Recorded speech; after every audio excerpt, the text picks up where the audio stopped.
tayong lahat ng Panginoon sa ating pag-aaral. Basahin po natin ang text natin na makikita sa Awit 42 verse 5. Awit 42 verse 5. Bakit nga ba ako nalulungkot at nababagabag? Dapat magtiwala ako sa inyo. Pupurihin ko kayong muli, aking Diyos at tagapagligtas. Pastor ng Diyos, ako magsalita.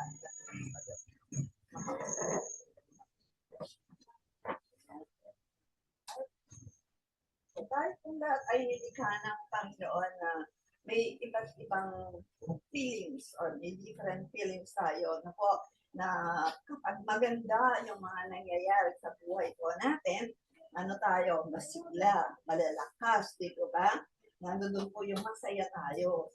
At kung hindi naman po maganda yung situation, yung mga nangyayari, so tayo, na po yung nararamdaman natin, nalulungkot tayo, nahapis tayo, umiiyak tayo, pagka hindi pa maganda yung sitwasyon. Na kapag sobrang masaya at sobrang malungkot tayo, we feel overwhelmed. So yun po yung pag-aaralan po natin. Ang topic natin ay feeling overwhelmed. So ano po ibig sabihin?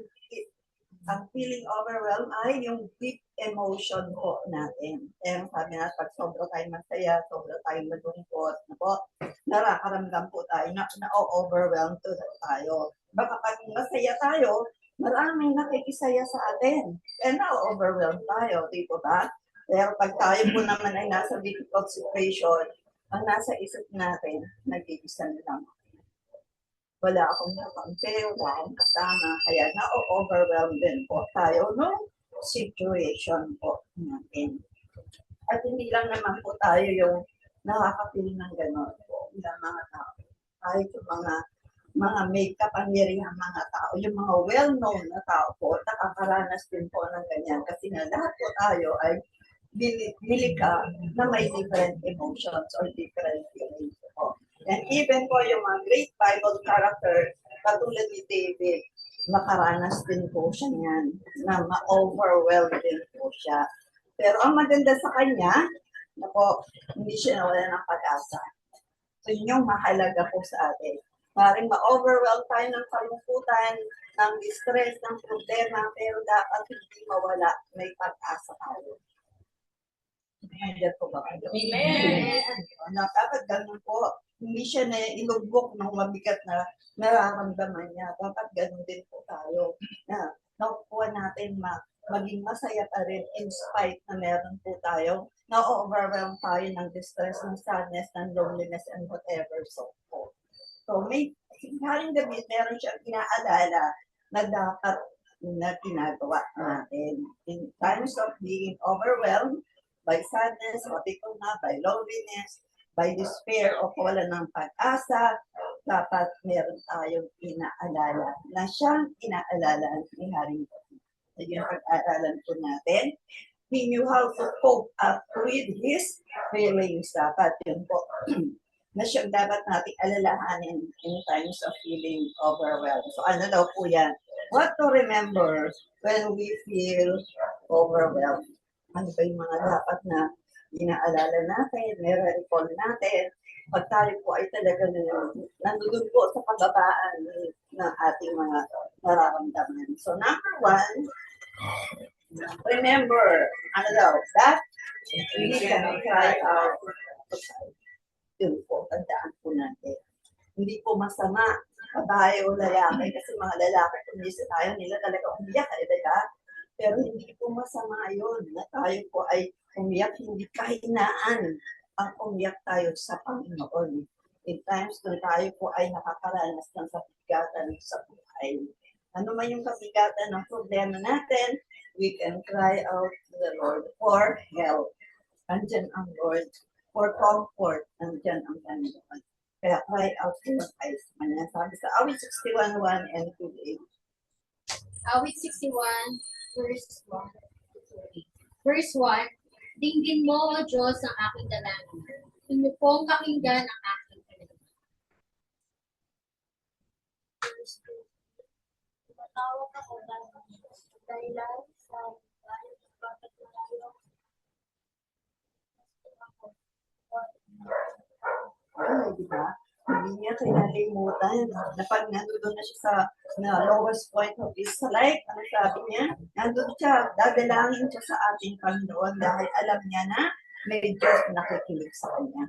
Diba sabi niya doon, diba, bigyan mo, O Diyos, ang aking dalangin, kung pakinggan ang aking ninain.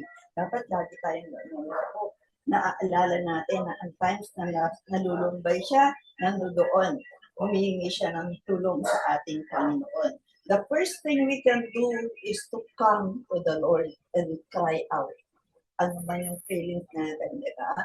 Pour out natin sa Lord. Yun po ang unahin po natin. Bago tayo pumunta kung kanino, sa Lord na muna. Kasi sa Lord, hindi tayo chichismis. Hindi po na. Pero sa Lord, talagang sikreto po natin talaga yun. Kaya we can come to Him with tears of sorrow and sadness. Pakita po natin talaga sa Lord, yung sorrow natin, huwag natin itago sa Lord kasi ilang naman ang Lord talaga eh, di ba? Pour out po natin talaga kung ano nararamdaman natin in whatever situation yung pinagdadaanan po natin. We can call on the Lord anytime because He hears our prayer. Hindi lang siya He hears, He answers. Yun ang mahalaga. Kaya tayo lumalapit kasi alam natin tutugon ang Lord. Amen po? Naniniwala po ba kayo? Amen. Yes, tutugon siya. Kasi yung kanyang, pag narinig niya na yung iyak natin, yung tawag natin, yung ears niya nakagaling na sa atin. Naka-clean na yung kanyang pandinig po sa atin. Gusto niyang maarinig talaga yung dalangin po natin. Kahit alam naman niya yung kabigatan natin, alam niya yung problema natin, ang gusto niya, marinig tayo na tumatawag sa kanya, it means na titiwala tayo sa kanya. Yun po yung pinapakita natin na may tiwala tayo sa kanya. Kaya tayo sa kanya lumalapit. Ito ba? Yun po yung dapat natandaan po natin na lalo na in times na tayo ay nagdadalang natin. Marami tayong problema. Sabi nga sa awit 116, 1 and 2. Awit 116, verse 1 to 2. Minamahal ko ang Panginoon sapagkat kanyang dinidinig ang aking tinig at ang aking mga hiling. Verse 2, sapagkat ikiniling niya ang kanyang pandinig sa akin, kaya't ako'y tatawag sa kanya habang ako'y nabubuhay. Amen po. Diba? Ano sabi dyan, no? Ikiniling niya ang kanyang pandinig. So, ganun ang Lord. Hindi yung tatalikuran tayo ng Panginoon kung sa tayo po ay lumadalangin na. Diba? Kung minsan tayo, ganun, ayaw natin pakinggan yung mga gustong lumapit natin, magpa-pray sa atin. Lalo na kung alam natin, mangungutang yan. Diba? Pero ang Lord, hindi po. Talagang i-clean niya, i-intry niya po yung kanyang pandinig po sa atin. Every time na tatawag tayo sa kanya. Kaya daw, habang ako'y nabubuhay, yun po, ganun tayo, di ba? Hanggang dumating po tayo, hanggang dumating ang Lord, dati makita po, makuha po natin yung comfort natin, yung encouragement natin, yung peace, yung joy sa Lord lang po. Yun po yung mapipil natin. Once na tayo po ay lumalapit sa ating Panginoon, once we bring yung ating mga requests sa Panginoon, na po, He gives us strength, wisdom, nakukuha po natin yan sa Panginoon. Because sabi ko nga, it shows that we are confident that He hears our prayer. Yun po yun. So every day po na dinadala natin sa ating Panginoon, alam po natin na ipagkakalo ito ng Panginoon. So huwag po tayo mag-hesitate. Sabi nga, di ba, huwag kayong with boldness, lapit na kayo sa throne of grace ng Lord, huwag kayong mag-hesitate. May kailangan tayo, cry out to the Lord. And number 2, ano pa daw po? Ang dapat natin tandaan, remember that we can ask God for protection. So, yun po. Ayan, pwede po natin gawin po yan. May times po na napipili natin na parang nag-iisa nga tayo, parang on our own lang tayo. Hindi po totoo yun. Naiisip lang natin na parang ako na lang. Yung lagi natin naaalala yung footprint and the sun, diba? Ay iniisip mo, ikaw na lang yung naglalakad doon. Nasa ka na, Lord, samantalang nung wala akong problema, kasama kita, 4 yung concrete dyan. Bakit tayo may problema ako? 2 na lang. Kaya ang sabi ng Lord, akin yan. Bakit? Karga ka. David, ganun ang Lord natin. For protection, andun siya. Kung kailangan natin siya, andun siya. Pinapalong tayo ng Panginoon. Hindi tayo nag-iisa. Kasama natin lagi ang Lord. Kasama niyo po ba? Amen. Kaya po, sa lahat ng oras na po, whether in good or bad situation, we can call for Him for help. Ano po natin yun. Sabi nga sa awit 61, 2b and 4, to 4. Ano ba, Sister Sally? Awit 61, 2b and 4. Iligtas mo ako ay ingatan. Verse 3, pagkat ikaw, O Diyos, ang aking kanlungan, matibay na muog laban sa kaaway. Amen. Verse 4, sa inyo pong tolda, ako ay payagan na doon tumira habang nabubuhay. Sa lilim ng iyong bagwis na malakas, ingatan mo ako nang gayoy maligtas. Amen. Nandun po tayo, ang ganun po tayo na po protection ng Lord, yung kanyang, kumbaga yung malabay na pakpak ng Lord para nakatayo sa atin. Kaya ano man yung bagyong dumadating sa atin, kaya tayong protection na ng ating Panginoon. Kaya kailangan lang natin humingi, tumawag sa Kanya. Hindi pwede yung, alam naman ng Lord, kailangan ko eh.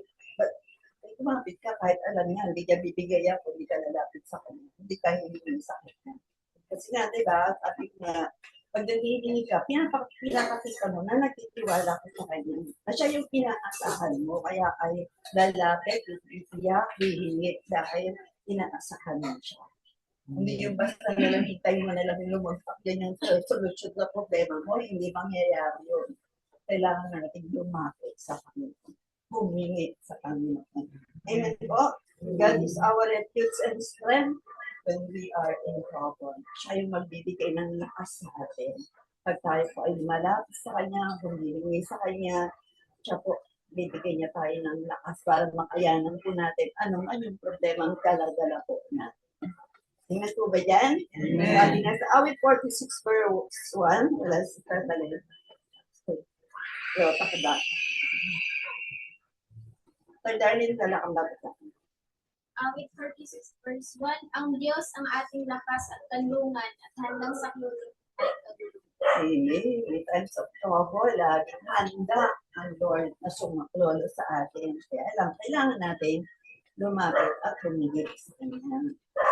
Grabe po natin tandaan na God is faithful and we can confidently call on Him for protection.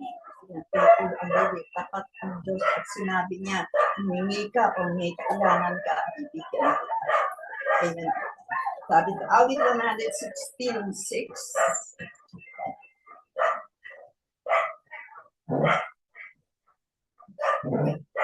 Person.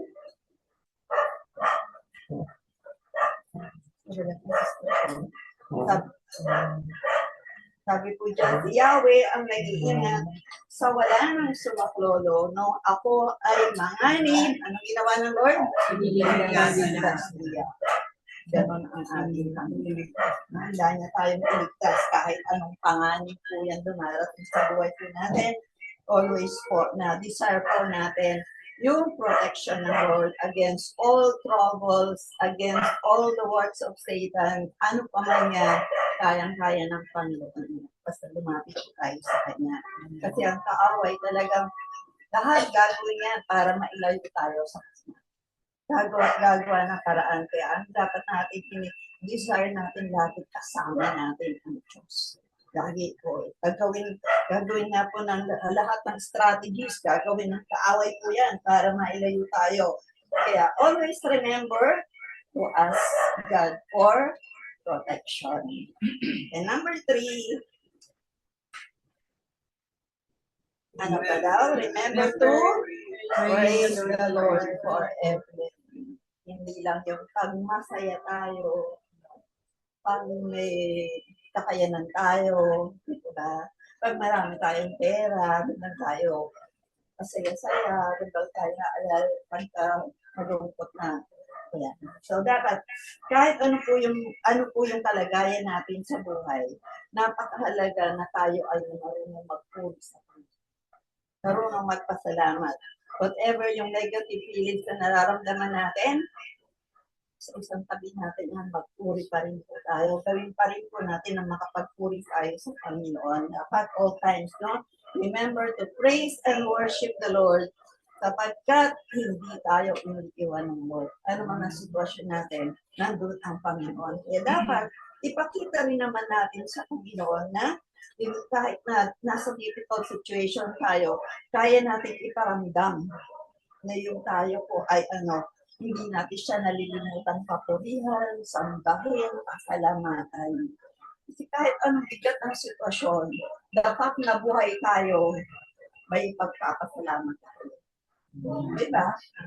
Kahit sabihan, gawa mo na, buhay ka pa rin. Kasi, di ka mamatay ka man, salamat ka rin. Alam natin sa Lord tayo. Hindi ka ba? Kumbaga, wala tayong talo eh. Pero kung tayo po yung lalayo, kakalimutan na natin siya, hindi na tayo magpupuri, wala kung mangyayari sa buhay po natin. Kaya po, sabi sa awit 43, 4 and 5, Awit 43, 4 and 5, verse 4. Sa dambana mo, O Diyos, ako naman ay dudulog. Yamang galak at ligaya ay sa akin dudulog. Sa salim ng aking albat, magpupuri akong lubos, buong lugod na aawit ako sa Diyos na aking Diyos. Amen. Verse 5, bakit ako nababahala? Bakit ako nahahapis? Sa Diyos ako ay aasa at sa Kanya mananal. Muli ako magpupuri sa Diyos at tagapagligtas. Itong aking pagpupuri sa Kanya ko. Amen. So, ganun po, di ba? Kahit na tayo, sabi niya, kahit na nababahala, at nakahapis, meron akong Diyos. Di ba? Yan, tandaan natin, may Diyos tayo. Dumadaan talaga tayo sa mga paganyang pagsubok, paghapisan, hindi palagi talaga na masaya ang buhay. Amin natin ng Diyos kung lagi tayo masaya. Diba? Lagi masagana ng buhay, maanin mo pa ang Diyos. Wala na, masaya ka na eh. Maligaya ka na, meron ka na ng lahat. Wala na. Kaya pinakadaan talaga tayo ng Lord sa mga ganong rough road, rugged road, para ilalanin natin siya. Para purihin pa rin po natin siya. Para in times na nandun tayo sa kalimputan, nandun tayo sa kahapisan, na po, recall natin yung goodness ng Diyos. Remember, lagi natin yung goodness ng Panginoon sa atin, yung kanyang love sa atin, yung unconditional love ng Panginoon. Lagi natin isipin yun. Lagi natin telefon. Para nang sa ganun, ma-praise po natin siya. Makapag-uri pa rin po tayo sa Kanya. Makapag-worship with Him, honor, and glory. Sabi sa awit 42 verse 11, Awit 42 verse 11, bakit ako nalulungkot? Bakit ako nagdaramdam? Sa Diyos ako'y may tiwala. Siya'y aking aasahan. Pag magpupuri ako muling pupurihin walang humpay. Ang aking tagapagligtas, ang Diyos na walang hanggan. Amen. hindi ko ba? Talagang dumanas si King David na mga ganun na kalungkutan, kahapisan, pero hindi niya nalilimutan. Na bakit nga ba ako makakapit? Bakit ako malulungkot? May Diyos ako. So, yun yung gusto ng Lord na ipaalala sa atin kung paano na-overcome ni Haring David yung kanyang yung feeling overwhelmed. Dapat yun ang limutan. Para ma-feel din po natin yung love ng ating Panginoon. Kaya sabi niya, diba, magpupuri ako muli, pupurihin walang humpay. So, yun po. Kasi pag ginagawa po natin yun, talagang ma-feel po natin yung goodness ng ating Panginoon. Always remember that in moments, kagaya ng kinanta natin, in times of feeling overwhelmed, it is good to recall yung acronyms na pinag-aralan natin. Ano ba yung acronyms na yon? Tandaan po natin to recall, remember the acronyms. CAP. Asan yung picture? Ano nga yung CAP na yan? Ano daw yung C? A. And P. Ayan yung cup. Alam po natin ano yung C. Cry out to the Lord, ask for God's protection, praise God forever. And yung P. Yan, yun po yung cup. Tandaan po natin. Pagka po tayo nag-pause for a while, i-recall natin at remember o inalala natin yung cup na yan in hardest moment of our lives, habang tayo nananalangin. Ako, inaalala po natin yan, we can recall all the goodness and faithfulness of God. Maalala po natin, papaalala ng Lord yan. Kung talagang ginagawa natin yung tatlo na yan, papaalala ng Lord kung gaano siya kabuti sa atin. Kaya po, ano yung mararamdaman natin kapag nagawa natin yan na mag-pray pa rin po in spite na nandun tayo sa hard situation, nakakapagpuri pa rin tayo, nakakapagpasalamat pa rin po tayo, yung feeling overwhelmed tayo, ano daw po, 100% we are sure we will be able to experience a sense of peace and hope from God. Yun po. Mapapayapa ka kahit anong bagabag. Mapapayapa ka kasi nakuha mo magpuri, nakuha mo magpasalamat, nakuha mo pa rin manalangin. Hindi po ba? Hindi yun nagmumukmuk lang tayo kung sa may problema na tayo. Lalong hindi tayo pupunta sa church, lalong hindi tayo umakaten. The more na kailangan po natin lumapit sa Panginoon. Para makuha po natin yung peace and hope from God. Sabi sa Awit 42, 5 and 6. Bilang last verses po natin. Sabi ko dyan, sabi ako, nagdaramdam. Sa Diyos ako ay may tiwala siyang aking aasahan. So wala po tayo ibang aasahan kundi ang Diyos. Kanya tayo matiwala. Bakit? Siya yung Diyos na tagapagligtas. Kaya anong dapat natin gawin? Muli siyang aawitan. And verse 6, siya ay gugulitain ng puso kong pigibhirap. Sobrang hirap, di ba? Yung pigibhirap, pinihinis natin. Pero sabi niya, gugulitain ko pa rin ang Diyos. Habang ako'y nasa ordinance, sermon at sumikad, di ko siya malilimot, gugulitain oras ko. Yung mga lugar na yan, diyan siya nakapil ng overwhelmed, diyan siya naghihirap, diyan siya talagang nararamdaman niya yung happy. Pero sabi niya, hindi ko malilimot ang Diyos. Yan po. Isaksak ng Lord sa isip natin. Ako, huwag natin kalimutan ang Diyos. Amen po ba? Ano ang bigat ng pasanin po natin, sikapin natin to overcome yung negative feelings po natin. Na po, upang makapag-pray pa rin po tayo, makaawit, makapagpuri at makapagpasalamat sa Diyos. Kaya po ba? So, bago po tayo dumako sa mga panalangin po natin, hindi nga natin awitin in moment like this. Paramdam po natin yung kaya natin i-declare. Ano man yung pinagdadaanan nyo, kayo yung nakakalam niya. Pero i-declare po natin yung love ng Lord, di ba? I love you, Lord. Sabi po natin sa awit natin. And lift up your hands to the Lord. Hindi po natin. Huwag po kayo mahiya na itaas yung kamay niyo sa ating Panginoon. Kahit po may mabibigat tayong pinagdadaanan because we are very sure that God hears our prayer. Amen po ba?